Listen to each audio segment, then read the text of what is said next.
ಅಮ್ಮ ಇಟ್ಟಂತ ಹೆಸರು ಹೇಮಂತ್ ಕುಮಾರ್, ಮತ್ತೆ ಫಿಲಂ ಇಂಡಸ್ಟ್ರಿಗೆ ಬಂದಮೇಲೆ ನಮ್ಮ ಸ್ಯಾಂಡಲ್ವುಡ್ ಅಂದರೆ ಗಾಂಧಿನಗರ ಕೊಟ್ಟಂತ ಹೆಸರು ದರ್ಶನ್ ತೂಗುದೀಪ ಶ್ರೀನಿವಾಸ್. ಇವ್ರಿಗೆ ಇವರ ಫ್ಯಾನ್ಸ್ ಕೊಟ್ಟಂತ ಹೆಸರು ಚಾಲೆಂಜಿಂಗ್ ಸ್ಟಾರ್ ದರ್ಶನ್ ಮತ್ತೆ ಡಿ ಬಾಸ್. ಹೌದು, ನೀವು ನೋಡಿರೋ ಥರ ತುಂಬ ಕಾಂಟ್ರವರ್ಸಿಗಳಲ್ಲಿ ತುಂಬ ಪ್ರಾಬ್ಲಮ್ಸಲ್ಲಿ ಸಿಕ್ಕಾಕೊಂಡಿರ್ತಕ್ಕಂಥ ಸ್ಟಾರ್ ಇವರು. ಮತ್ತು ಅದೇ ಥರ ತುಂಬ ಸಲ ಕಮ್ಬ್ಯಾಕ್ ಮಾಡಿ ಅವ್ರು ಏನಂತನೂ ಪ್ರೂವ್ ಮಾಡ್ಕೊಂಡಿದ್ದಾರೆ. ಲಾಸ್ಟ್ ಟೈಮಲ್ಲಿ ಅವರು ಜೈಲಲ್ಲಿದ್ದಾಗ ಇದೇ ಥರ ಏಟ್ ಇತ್ತು. ಜೈಲಿಂದ ಬಂದಮೇಲೆ ಅವರ ಫಿಲಮ್ ರಿಲೀಸ್ ಆದಂಥ ಸಾರಥಿ ಯಾವ ರೇಂಜ್ಗೆ ಬ್ಲಾಕ್ ಬಸ್ಟರ್ ಆಯಿತು ಅಂತ ನಾವೆಲ್ಲ ನೋಡಿದ್ದೀವಿ. ಈಗ ರೀಸೆಂಟಾಗಿ ಜೈಲಿಂದ ರಿಲೀಸ್ ಆಗಿ ಬಂದಿದ್ದಾರೆ. ಅಂದರೆ ಕೇಸ್ ನಡೀತಾ ಇದೆ, ಅದರಲ್ಲಿ ಸರಿ ಯಾವುದು ತಪ್ಪು ಯಾವುದು ಅಂತ ಕೋರ್ಟ್ ನಿರ್ಧಾರ ಮಾಡುತ್ತೆ. ಈಗ ಅವರು ರಿಲೀಸ್ ಆಗಿ ಬಂದಮೇಲೆ ಬರ್ತಿರ್ತಕ್ಕಂಥ ಫಿಲಮೇ ಡೆವಿಲ್ಲು. ನೋಡಬೇಕು ಈ ಫಿಲಮ್ ಯಾವ ಥರ ಹಿಟ್ ಆಗುತ್ತೆ ಅಂತ. ಹಿಟ್ ಆಗಬೇಕು ಅಂದರೆ ಸ್ಟೋರಿ ಕೂಡ ಚೆನ್ನಾಗಿರಬೇಕು. ಇವರ ಅಪಿರಿಯನ್ಸು ಮತ್ತು ಇವರ ಒಂದು ಆ್ಯಕ್ಟಿಂಗ್ ಬಗ್ಗೆ ನಾವು ಮಾತಾಡೋದೇ ಇಲ್ಲ. ಆಮೇಲಿಂದ ಮೆಜೆಸ್ಟಿಕ್ಕಿಂದ ಹೀರೋ ಆಗಿ ಬಂದು ಕರಿಯಾಯಿಂದ ಸ್ಟಾರ್ ಆಗಿ, ಸಾರಥಿಯಿಂದ ಸೂಪರ್ ಸ್ಟಾರ್ ಆಗಿ, ಇವತ್ತಿಗೆ ಕಷ್ಟ ಆಗಲಿ ಸುಖ ಆಗಲಿ ಕಾಂಟ್ರವರ್ಸಿ ಆಗಲಿ ಯಾವತ್ತೇ ಆಗಲಿ ಇವ್ರನ್ನ ಬಿಟ್ಕೊಡ್ದಲೇ ಇರ್ತಕ್ಕಂಥ ಫ್ಯಾನ್ಸ್ಗಳನ್ನ ಇವತ್ತು ಇವರು ರೆಡಿ ಮಾಡ್ಕೊಂಡಿದ್ದಾರೆ. ಅಂದರೆ ನಾನೇನಿಲ್ಲಿ ದರ್ಶನ್ನ ಎಲಾಬ್ರೇಟ್ ಮಾಡಬೇಕು ಅಂತ ಮಾತಾಡ್ತಿಲ್ಲ, ಆ್ಯಕ್ಚುಯಲ್ ಫ್ಯಾಕ್ಟ್ಸ್ ಇದೇನೆ. ಈಗ ನಾನೇನು ದರ್ಶನ್ ಬಗ್ಗೆ ಹೆಚ್ಚಾಗಿ ಮಾತಾಡ್ಬಿಟ್ಟು ಅವರ ಫ್ಯಾನ್ಸಿಂದ ಒಳ್ಳೆ ರೀಚ್ ತಗೊಂಡು ಏನೋ ಮಾಡ್ಬಿಡೋಣ ಅಂತ ಮಾತಾಡ್ತಿಲ್ಲ. ಸಾಕಷ್ಟು ಸಂದರ್ಭದಲ್ಲಿ ನೋಡಿದ್ದೀನಿ ದರ್ಶನ್ ಡೌನ್ಫಾಲ್ ಆದಾಗ ಅವರ ಫ್ಯಾನ್ಸು ಅವ್ರ ಜೊತೆ ಇರೋದನ್ನ. ಇವ್ರ ಬಗ್ಗೆ ನಾನು ಹೇಳೋದಕ್ಕಿಂತ ನಿಮಗೆ ಇವ್ರ ಬಗ್ಗೆ ಚೆನ್ನಾಗಿ ಗೊತ್ತು. ಈಗ ನನಗೆ ಇಷ್ಟ ಆದಂಥ ಇವರ ಕೆರಿಯರ್ನ ಬೆಸ್ಟ್ 10 ಮೂವಿ ಯಾವ್ಯಾವು ಅಂತ ನೋಡ್ಕೊಂಡು ಹೋಗೋಣ ಬನ್ನಿ. 10ನೇದಾಗಿ ನೋಡ್ತಾ ಬಂದರೆ ಅನಾಥರು. ಈ ಮೂವಿ ಬಂದಿದ್ದು 2007ರಲ್ಲಿ ತಮಿಳ್ನಲ್ಲಿ ಬಂದಂಥ ಶಿವಪುತ್ರುಡು ಫಿಲಮ್ನ ರೀಮೇಕ್ ಇದು. ಅದರಲ್ಲಿ ವಿಕ್ರಮ್ ಮತ್ತು ಸೂರ್ಯ ಅವರು ಸಖತ್ತಾಗಿ ಆ್ಯಕ್ಟ್ ಮಾಡಿದರು. ಆ ಒಂದು ವೈಬ್ನ ತೊಗೊಂಬಂದಿದ್ದು ಅಂದರೆ ಇಲ್ಲಿ ನಮ್ಮ ಉಪ್ಪಿ ಮತ್ತು ದರ್ಶನ್ ಅವರು. ಮತ್ತು ಇಲ್ಲಿ ದರ್ಶನ್ ಅವರು ಎಂಥ ಒಳ್ಳೆ ಪರ್ಫಾರ್ಮರ್ ಅಂತ ಪ್ರೂವ್ ಮಾಡ್ಕೊಂಡಂಥ ಫಿಲಮ್ ಇದು. ಈ ಫಿಲಮ್ನ ತಮಿಳ್ನಲ್ಲಿ ಬಾಲಾ ಅವರು ಡೈರೆಕ್ಟ್ ಮಾಡಿದರೆ, ನಮ್ಮ ಕನ್ನಡದಲ್ಲಿ ನಮ್ಮ ಸಾಧು ಕೋಕಿಲ ಅವರು ಡೈರೆಕ್ಟ್ ಮಾಡಿದ್ರು. ತಮಿಳ್ನಲ್ಲಿ ಬಂದಂತೆಯೇ ನಮ್ಮ ಕನ್ನಡದಲ್ಲೂ ಕೂಡ ಈ ಫಿಲಮು ಸಖತ್ತಾಗೆ ಬಂತು. ಅದರಲ್ಲೂ ದರ್ಶನ್ ಅವರ ಆ್ಯಕ್ಟಿಂಗು ಮತ್ತು ಉಪೇಂದ್ರ ಅವರ ಆ್ಯಕ್ಟಿಂಗು ಇದರಲ್ಲಿ ಅಲ್ಟಿಮೇಟ್ ಆಗಿರುತ್ತೆ. ಸತ್ಯಪ್ರಕಾಶ್ ಆಗಿ ಇಲ್ಲಿ ದರ್ಶನ್ ಅವರು ಮತ್ತು ರುದ್ರ ಆಗ್ಬಿಟ್ಟು ಇಲ್ಲಿ ಉಪ್ಪಿ ಅವರು ಸಖತ್ ಆ್ಯಕ್ಟ್ ಮಾಡಿದ್ರು. ಅದರಲ್ಲೂ ದರ್ಶನ್ ಅವ್ರನ್ನ ಸಾಯಿಸ್ಬಿಟ್ಟು ಮೂಟೆ ಕಟ್ಟಾಕೋಗಿರೋ ಸೀನಲ್ಲಿ ದರ್ಶನ್ ಅವರು ಪಟ್ಟಂಥ ಎಫರ್ಟ್ಸು ಮತ್ತು ಅಲ್ಲಿ ಮಾಡಿರೋ ಆ್ಯಕ್ಟಿಂಗು ನಿಜವಾಗ್ಲೂ ಅಲ್ಟಿಮೇಟ್ ಗುರು. ನಿಮ್ಗೆ ಈ ಮೂವಿ ನೋಡಿದರೆ ಉಪ್ಪಿ ಅವರ ರುದ್ರ ಕ್ಯಾರೆಕ್ಟರ್ ಇಷ್ಟ ಆಯಿತೋ ಅಥವಾ ದರ್ಶನ್ ಅವರ ಕ್ಯಾರೆಕ್ಟರ್ ಇಷ್ಟ ಆಯಿತೋ ಹೇಳಿ. ಇನ್ನು 9ನೇದಾಗಿ ನೋಡ್ತಾ ಬಂದರೆ ನವಗ್ರಹ. ಈ ಫಿಲಮ್ ಬಂದಿದ್ದು 2008ರಲ್ಲಿ. ಬಟ್ ಇಲ್ಲಿವರೆಗೂ ಇದರ ಕ್ರೇಜು ಹಂಗೇ ಇದೆ. ಇವತ್ತಿಗೂ ಕೂಡ ಈ ಫಿಲಮ್ಸ್ನ ಹಾಕಿದ್ರೆ ನಮ್ಮ ಹುಡುಗರು ಮತ್ತು ನಾವು ಅಳ್ಳಾಡ್ದಂಗೆ ಕುತ್ಕೊಂಡು ಈ ಫಿಲಮ್ನ ನೋಡ್ತೀವಿ. ಯಾಕಂದರೆ ಇದರ ಬರೋ ಟೆಕ್ನಿಕ್ಸು ನಮ್ಗೆ ಅಷ್ಟು ಇಷ್ಟ ಆದವು. ಬಟ್ ಆ ಟೈಮಲ್ಲಿ ನಾವು ಈ ಮೂವಿನ ನೋಡ್ತಿದ್ರೆ ಬರೋ ಹೊಯ್ಬೇನೇ ಬೇರೆ. ಈಗಲೂ ಕೂಡ ಹಂಗೆ ಬಿಡಿ. ಈ ಫಿಲಮ್ನ ದರ್ಶನ್ ಅವರ ಬ್ರದರ್ ಆದಂಥ ದಿನಕರ್ ತೂಗುದೀಪ ಅವರು ಡೈರೆಕ್ಟ್ ಮಾಡಿದ್ರು. ಈ ಫಿಲಮ್ ಬಂದಿದ್ದು 2008ರಲ್ಲಿ. ಇದರಲ್ಲಿ ನಮ್ಮ ದರ್ಶನ್ ಅವರು ಜಗ್ಗು ಆಗಿ ಅಲ್ಟಿಮೇಟಾಗಿ ಆ್ಯಕ್ಟಿಂಗ್ ಮಾಡಿದರು. ಅದರಲ್ಲೂ ಒಂದು ರೇಂಜಿಗೆ ಸೈಕ್ ವಿಲನಿಸಮ್ನ ಇದರಲ್ಲಿ ತೋರಿಸ್ಕೊಂಡ್ರು. ಈ ಕ್ಯಾರೆಕ್ಟರ್ ಅಂದರೆ ಇವತ್ತಿಗೂ ಕೂಡ ತುಂಬ ಜನಕ್ಕೆ ಹಾರ್ಡ್ ಫೇವ್ರೆಟ್ ಅಂತ ಗೊತ್ತು. ಅಂಥವ್ರು ಯಾರನ್ನ ಇದ್ದರೆ ಕಮೆಂಟ್ ಮಾಡಿರಲ್ಲ, ನೋಡೋಣ. ಇನ್ನು ದರ್ಶನ್ ಅವರ ಕೆರಿಯರ್ನಲ್ಲಿ ನನಗೆ ಇಷ್ಟ ಆದಂಥ 8ನೇ ಮೂವಿ ಯಾವುದು ಅಂದರೆ ಚಕ್ರವರ್ತಿ. ಈ ಫಿಲಮ್ ಬಂದಿದ್ದು 2017ರಲ್ಲಿ. ಇದರಲ್ಲಿ ದರ್ಶನ್ ಅವರ ಅಪಿರಿಯನ್ಸು, ದರ್ಶನ್ ಯಾವ ಥರ ಗ್ಯಾಂಗ್ಸ್ಟರ್ ಆಗಿ ಚೇಂಜ್ ಆದರು, ಸಿಚುವೇಶನ್ಸು ಅವ್ರನ್ನ ಯಾವ ಥರ ಡಿಮ್ಯಾಂಡ್ ಮಾಡ್ತು, ಅಷ್ಟೇ ಅಲ್ಲ ಗುರು, ಇದರ ಲಾಸ್ಟಲ್ಲಿ ಸಖತ್ತು ಮೆಸೇಜ್ನ ಇಟ್ಟಿದ್ದಾರೆ. ಈ ಫಿಲಮ್ ಮಾತ್ರ ನನಗೆ ತುಂಬ ಇಷ್ಟ ಆಯಿತು ದರ್ಶನ್ ಅವರ ಕೆರಿಯರ್ನಲ್ಲಿ.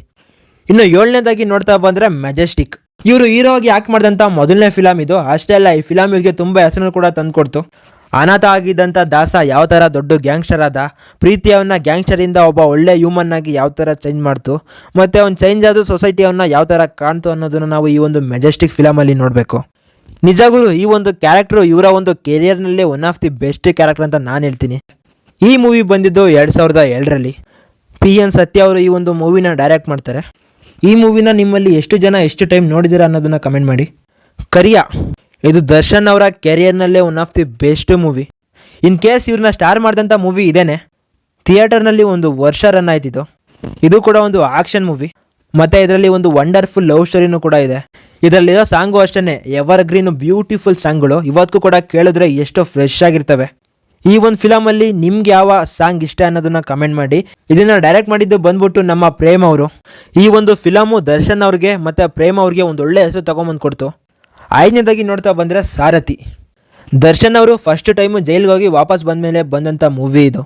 ನಿಜವಾಗ್ಲೂ ಜೈಲ್ಗೆ ಹೋಗಿ ಬಂದಮೇಲೆ ದರ್ಶನ್ ಅವರ ಕೆರಿಯರು ಏನಾಗುತ್ತೋ ಏನೋ ಅಂತ ಅವಾಗ ತಿಳ್ಕೊಂಡಿದ್ರು. ಬಟ್ ಅಂಥ ಟೈಮಲ್ಲಿ ಬಂದ್ಬಿಟ್ಟು ಸಿಕ್ಕಾಪಟ್ಟೆ ಕ್ರೌಡ್ಫುಲ್ಲಾಗಿ 100 ಡೇಸ್ನ ಮಾಡಿಕೊಂಡು ದರ್ಶನ್ನ ಸ್ಟಾರ್ ಸ್ಟೇಟಸ್ಸಿಂದ ಸೂಪರ್ ಸ್ಟಾರ್ ಸ್ಟೇಟಸ್ಗೆ ತೊಗೊಂಬಂದು ಕೊಡ್ತು ಇದು. ಹೌದು ಗುರು, ನಮಗೂ ನಿಮಗೂ ಗೊತ್ತಿರೋ ಥರ ಈ ಮೂವಿ ಲಯನ್ ಕಿಂಗ್ನ ಇನ್ಸ್ಪೈರೋ ರೀಮೇಕೋ ಗೊತ್ತಿಲ್ಲ, ಆಲ್ಮೋಸ್ಟ್ ಆಲ್ ರೀಮೇಕೇ ಇದು. ಈ ಮೂವಿ ಬಂದಿದ್ದು 2011ರಲ್ಲಿ. ಇದನ್ನು ಡೈರೆಕ್ಟ್ ಮಾಡಿದ್ದು ಅಗೈನ್ ದಿನಕರ್ ತೂಗುದೀಪ ಶ್ರೀನಿವಾಸ್. ಇವರ ಬ್ರದರೇನೆ. ಇವರು ದರ್ಶನ್ ಅವ್ರ ಜೊತೆ ತೆಗೆದಿದ್ದು ಅಂದರೆ ನವಗ್ರಹ ಮತ್ತು ಸಾರಥಿ. ಇವೆರಡೂ ಕೂಡ ಇವತ್ತಿಗೂ ಎವರ್ಗ್ರೀನ್ ಮೂವಿಗಳು. ಸಾರಥಿನಲ್ಲಿ ರಾಜ ಆಗಿ, ನವಗ್ರಹದಲ್ಲಿ ಜಗ್ಗು ಆಗಿ ಫ್ಯಾನ್ಸ್ಗಳ ಮನಸ್ಸಲ್ಲಿ ಇವತ್ತಿಗೂ ಕೂಡ ಈ ಎರಡು ಕ್ಯಾರೆಕ್ಟರ್ಗಳು ಡೀಪ್ ಆಗಿ ಸೇರ್ಕೊಂಡ್ಬಿಟ್ಟಿದ್ದಾವೆ. ನಾನು ನನ್ನ ಒಂದು ಲೈಫಲ್ಲಿ ಮೋಸ್ಟ್ ಆಫ್ ದಿ ಟೈಮು ರೀವಾಚ್ ಮಾಡಿರೋಂಥ ಫಿಲಮು ಅಂದರೆ ಸಾರಥಿನೇ. ಲೆಕ್ಕ ಇಲ್ಲದಿರೋ ಟೈಮ್ ಅಷ್ಟು ನಾನು ಈ ಮೂವಿನ ರೀವಾಚ್ ಮಾಡಿದ್ದೀನಿ. ನನಗೆ ಗೊತ್ತಿಲ್ಲ ಎಷ್ಟು ಸರಿ ಈ ಮೂವಿನ ನೋಡಿದ್ದೀನಿ ಅಂತ. ಒಂದು ಅಬೌಟ್ 20 ಟೈಮ್ ಜಾಸ್ತಿನೇ ಈ ಮೂವಿನ ನೋಡಿದ್ದೀನಿ. ಇದರಲ್ಲಿರೋ ಎಲ್ಲ ಸಾಂಗ್ಗಳು ಕೂಡ ಸಖತ್ತಾಗಿದ್ದಾವೆ ಕೇಳೋದಕ್ಕೆ. ನೀವು ಈ ಫಿಲಮ್ನ ಎಷ್ಟು ಸರಿ ರೀವಾಚ್ ಮಾಡಿದ್ದೀರಾ ಅನ್ನೋದನ್ನು ಕೂಡ ನನಗೆ ಕಮೆಂಟ್ ಮಾಡಿ. ಇನ್ನು 4ನೇದಾಗಿ ನೋಡ್ತಾ ಬಂದರೆ ಕುರುಕ್ಷೇತ್ರ ಮೂವಿ ಬಂದಿದ್ದು 2019ರಲ್ಲಿ. ಡೈರೆಕ್ಟ್ ಮಾಡಿದ್ದು ಮುನಿರತ್ನ ಅವರು. ಹೌದು, ಈ ಫಿಲಮಲ್ಲಿರೋ ಕೆಲವೊಂದು ಎಕ್ಸಿಕ್ಯೂಷನ್ಸು ನಮ್ಗೆ ಇಷ್ಟ ಆಗದಲ್ಲೇ ಇರ್ಬೋದು, ಬಟ್ ಇದರಲ್ಲಿ ಆ್ಯಕ್ಟ್ ಮಾಡಿದಂಥ ಎಲ್ಲ ಆಕ್ಟರ್ಗಳ ಆ್ಯಕ್ಟಿಂಗು ಸಖತ್ ಇಷ್ಟ ಆಯಿತು. ಅದರಲ್ಲೂ ದರ್ಶನ್ ಅವರು ದುರ್ಯೋಧನ ಆಗಿ ಪರಕಾಯ ಪ್ರವೇಶ ಮಾಡಿದ್ರು ಅಂತಲೇ ಹೇಳ್ಬೋದು. ಅಷ್ಟೇ ಅಲ್ಲ, ಅರ್ಜುನ್ ಸರ್ಜಾ ಅವರು ಕರ್ಣ ಆಗಿ, ನಿಖಿಲ್ ಅವರು ಅಭಿಮನ್ಯು ಆಗಿ, ಶಶಿಕುಮಾರ್ ಅವರು ಧರ್ಮರಾಜ ಆಗಿ, ಸೋನು ಸುದು ಅರ್ಜುನ ಆಗಿ, ನಮ್ಮ ಕ್ರೇಜಿ ಸ್ಟಾರ್ ರವಿಚಂದ್ರ ಅವರು ಕೃಷ್ಣ ಆಗಿ ಸಖತ್ ಆ್ಯಕ್ಟಿಂಗ್ ಮಾಡಿದ್ರು. ಬಟ್ ಇದರಲ್ಲೆಲ್ಲ ನಮಗೆ ಹೈಲೈಟ್ ಆಗಿ ಕಾಣಿಸೋದು ಅಂದರೆ ದರ್ಶನ್ ಅವರ ದುರ್ಯೋಧನ ಕ್ಯಾರೆಕ್ಟರ್ನೇ. ಇದು ರನ್ನನ್ನು ಮಹಾಭಾರತ ಸ್ಟೋರಿಯಿಂದ ಇನ್ಸ್ಪೈರ್ ಆಗಿ ಮಾಡಿರೋದೇನೆ. ಬಟ್ ಯಾವ ಥರ ಮುನಿರತ್ನ ಅವರು ಈ ಕ್ಯಾರೆಕ್ಟರ್ನ ಬರ್ಕೊಂಡಿದ್ರೋ ಅದಕ್ಕಿಂತ ಎಕ್ಸ್ಟ್ರಾನೇ ದರ್ಶನ್ ಅವರು ಈ ಮೂವಿಗೆ ಡೆಲಿವರಿ ಮಾಡಿದ್ದಾರೆ ಇವರ ಪರ್ಫಾರ್ಮೆನ್ಸ್ನ. ಇನ್ನು 3ನೇದಾಗಿ ನೋಡ್ತಾ ಬಂದರೆ ನಮ್ಮ ಪ್ರೀತಿಯ ರಾಮು. ದರ್ಶನ್ ಅವರ ಫ್ಯಾನ್ಸ್ಗಳಿಗೆ ಯಾರಾದರೂ ಬಂದ್ಬಿಟ್ರು ದರ್ಶನ್ಗೆ ಆ್ಯಕ್ಟ್ ಮಾಡೋಕ್ಕೆ ಬರಲ್ಲ ಅಂದರೆ ಈ ಮೂವಿನ ತೋರಿಸ್ಬೋದು. ಫಸ್ಟ್ ಈ ಮೂವಿನ ನೋಡ್ಕೊಂಬಂದ್ಬಿಟ್ಟು ಹೇಳು ಅಂತ ಆನ್ಸರ್ ಕೊಡ್ತಕ್ಕಂಥ ಮೂವಿ ಅಂದರೆ ಇದು. ಹೌದು, ಬೇರೆ ಮೂವಿನಲ್ಲೂ ಕೂಡ ಸಖತ್ ಆ್ಯಕ್ಟಿಂಗ್ ಮಾಡಿದ್ದಾರೆ, ಬಟ್ ಇದರಲ್ಲಿ ಒಂದು ಲೆವೆಲ್ಗೆ ಮೇಲೆ. ಹೌದು, ಈ ಮೂವಿ ಮಲಯಾಳಂನ ಮೂವಿಯ ರೀಮೇಕು. ಮಲಯಾಳ ಮೂವಿ ಮತ್ತು ತಮಿಳ್ ಮೂವಿ ಥರನೇ ನಮ್ಮ ಕನ್ನಡದಲ್ಲಿ ಕೂಡ ಈ ಮೂವಿ ಸಖತ್ ಹಿಟ್ಟಾಯಿತು. ಇದರಲ್ಲಿ ಬ್ಲೈಂಡ್ ಆದಂಥ ನಮ್ಮ ರಾಮು ಯಾವ್ಯಾವ ಥರ ತೊಂದರೆಗಳನ್ನ ಅನುಭವಿಸ್ತಾರೆ ಮತ್ತು ಆ ತೊಂದರೆನ ಹೆಂಗೆ ಓವರ್ಕಮ್ ಮಾಡ್ತಾನೆ. ಈ ಪ್ರಪಂಚನ ನೋಡಬೇಕು ಅಂತ ಆಸೆಯಲ್ಲಿದ್ದಂಥ ನಮ್ಮ ರಾಮುಗೆ ಇನ್ನೇನು ಕಂಡುಬರಬೇಕಾಗಿರೋ ಟೈಮಲ್ಲಿ ಪ್ರಪಂಚದಲ್ಲಾಗೋ ಅನ್ಯಾಯ ಮೋಸಗಳನ್ನೆಲ್ಲ ನೋಡ್ಬಿಟ್ಟು ನನಗೆ ಕಣ್ಣೇ ಬೇಡ, ಈಗಲೇ ನೆಮ್ಮದಿಯಾಗಿದ್ದೀನಿ ಅಂತಲೇ ಸಖತ್ ಒಳ್ಳೆ ಮೆಸೇಜ್ನ ಕೊಟ್ಟಿದ್ದಾರೆ ಈ ಫಿಲಮಲ್ಲಿ. ಅಷ್ಟೆಲ್ಲ ಈ ಫಿಲಮಲ್ಲಿ ಮ್ಯೂಸಿಕ್ ಡೈರೆಕ್ಟರಾಗಿ ವರ್ಕ್ ಮಾಡಿರೋದು ಲೆಜೆಂಡರಿ ಮ್ಯೂಸಿಕ್ ಡೈರೆಕ್ಟರ್ ಆದಂಥ ಇಳೆಯರಾಜ. ಇನ್ನು 2ನೇದಾಗಿ ನೋಡ್ತಾ ಬಂದರೆ ಲಾಸ್ಟಲ್ಲಿ ಬಂದು ಸೂಪರ್ ಹಿಟ್ ಆದಂಥ ಕಾಟೇರ. ಕ್ರಾಂತಿ ಬಂದ್ಬಿಟ್ಟು ಒಳ್ಳೆ ಎಕ್ಸ್ಪೆಕ್ಟೇಷನ್ಸ್ ಇಟ್ಟಿದ್ದು, ಬಟ್ ಫ್ಲಾಪ್ ಆಗಿತ್ತು. ಬಟ್ ಅಂಥ ಟೈಮಲ್ಲಿ ಈ ಒಂದು ಬ್ಯಾಡ್ ಫೇಸ್ನ ಯಾವ ಥರ ಎಂಡ್ ಮಾಡೋದು ಅನ್ನೋ ಟೈಮಲ್ಲಿ ಬಂದಂಥ ಫಿಲಮೇ ಕಾಟೇರ. ಸಿಕ್ಕಾಪಟ್ಟೆ ಕಲೆಕ್ಷನ್ ಆಯಿತು. ಸ್ಟಾರ್ಟಿಂಗಲ್ಲಿ 200-250 ಕೋಟಿ ಕಲೆಕ್ಟ್ ಮಾಡಿದ್ದೆ ಅಂತಿದ್ರು, ಬಟ್ ನಮ್ಮ ರಾಕ್ಲೈನ್ ವೆಂಕಟೇಶ್ ಅವರು ಅದಕ್ಕೆ ಯಾವುದೇ ಕ್ಲಾರಿಟಿ ಕೊಡಲಿಲ್ಲ. ಬಟ್ ಸಿಕ್ಕಾಪಟ್ಟೆ ಒಳ್ಳೆ ನಂಬರ್ನೇ ಇದು ತಗೊಂಡಿದೆ. ದರ್ಶನ್ ಅವರು ಕೂಡ ಸಖತ್ ಹ್ಯಾಪಿಯಾಗಿದ್ದರು. ಸಾಕಷ್ಟು ದೇವಸ್ಥಾನಗಳು ಕೂಡ ಇವರು ಹೋಗ್ತಾಯಿದ್ರು. ಇನ್ನೇನು ಒಳ್ಳೆ ಫೇಸಲ್ಲಿದ್ದೀವಿ, ಒಳ್ಳೆ ಇಟ್ಕೊಟ್ಟಿದ್ದೀವಿ. ಇನ್ನು ಕೆರಿಯರ್ ಏನೋ ಟರ್ನ್ ಆಗಿ ಚೇಂಜ್ ಆಗುತ್ತೆ ಅನ್ನೋ ಟೈಮಲ್ಲಿ ಅನ್ಫಾರ್ಚುನೇಟ್ ಆಗಿ ಇವರ ಲೈಫಲ್ಲಿ ಆದಂಥ ಇನ್ಸಿಡೆಂಟ್ ಬಗ್ಗೆ ನಿಮಗೆಲ್ಲ ಗೊತ್ತಿದೆ. ಇಲ್ಲಿ ಇವಾಗ ಡೆವಿಲಿಂದ ಕಮ್ ಬ್ಯಾಕ್ ಮಾಡ್ತಾ ಇದ್ದಾರೆ. ನೋಡೋಣ ಯಾವ ಥರ ಅದನ್ನು ಓವರ್ಕಮ್ ಮಾಡಿ ಇಟ್ಕೊಡ್ತಾರೆ ಅಂತ.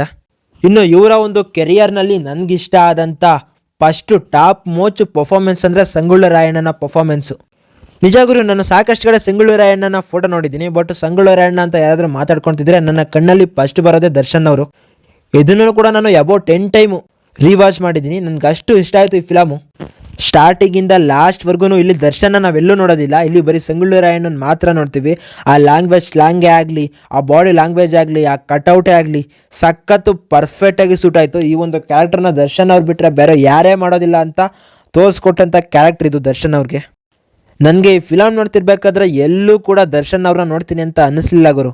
ಅದರಲ್ಲೂ ಕ್ಲೈಮ್ಯಾಕ್ಸಲ್ಲಿ ಈ ದರ್ಶನ್ ಅವರ ಆ ಒಂದು ಸೀನ್ಸ್ನ ನೋಡ್ತಾ ಇದ್ರೆ ನಮ್ಮಲ್ಲಿ ರಕ್ತ ಕುದ್ದಿದೆ, ಮತ್ತು ಅವ್ರನ್ನ ಹ್ಯಾಂಗಿಂಗ್ ಮಾಡಿದಾಗ ಕಣ್ಣಲ್ಲಿ ನೀರು ಕೂಡ ಬಂದಿದ್ದಾವೆ ಒನ್ ಆಫ್ ದಿ ಟೈಮಲ್ಲಿ.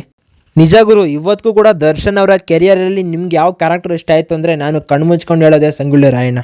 ಇವತ್ತು ಕೂಡ ಯಾವಾಗಾದರೂ ಟೈಮ್ ಸಿಕ್ಕಿದ್ರೆ ಈ ಒಂದು ಸಂಗೊಳ್ಳಿ ರಾಯಣ್ಣ ಫಿಲಮ್ನ ನಾನು ರೀವಾಚ್ ಮಾಡ್ತಾ ಇರ್ತೀನಿ. ಅಷ್ಟು ಸಖತ್ ಇಷ್ಟ ನನಗೆ ಈ ಮೂವಿ. ನಿಮ್ಗೆ ಇಷ್ಟ ಆದಂಥ ಟಾಪ್ 10 ಕ್ಯಾರೆಕ್ಟರ್ಸ್ ಇವೇನೆ.